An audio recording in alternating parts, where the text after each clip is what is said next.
네, 탈북 어민 강제 북송 사건 당시 문재인 정부 인사들이 납포 전부터 송환을 검토한 것으로 나타났습니다. 네, 공소장에 담긴 내용인데요. 검찰은 서훈 당시 국정원장이 탈북민을 강제로 북에 돌려보낼 법적 근거가 없다는 걸 알면서도 북송 결정을 주도했다고 판단했습니다.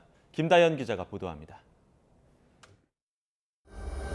지난 2019년 11월 2일 동료 선원 16명을 살해한 거로 지목된 탈북어민 2명이 우리 정부에 납포됩니다.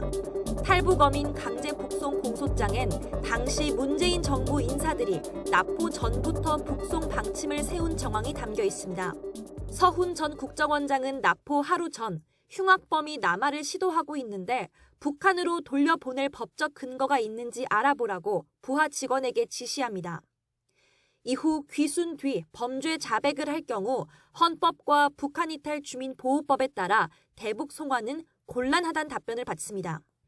납포 다음 날 직원의 상황 보고를 받던 서 전 원장은 흉악범인데 그냥 돌려보내면 안 되느냐며 북송 의지를 재차 나타냅니다.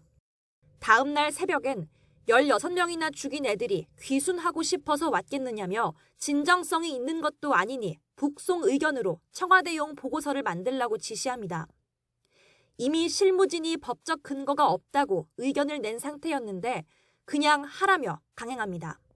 같은 날 10시 노영민 전 비서실장 주재로 열린 청와대 대책회의에서 북송 방침은 잠정 결정됐고 사흘 뒤 어민 2명은 영문도 모른 채 판문점으로 압송됐습니다.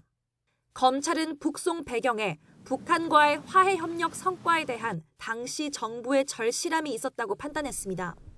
문재인 전 대통령 모친상 당시 북측이 조의문을 보냈는데 친서에 북송 얘기를 담아 북한을 향한 존중 의지를 보여주고자 했던 겁니다.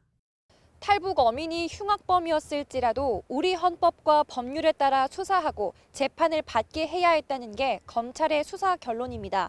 정의용 전 국가안보실장 등은 재판에서 북한 주민의 이중적 지위와 휴전협정 체제 같은 남북관계 특수성을 다퉈본다는 계획입니다.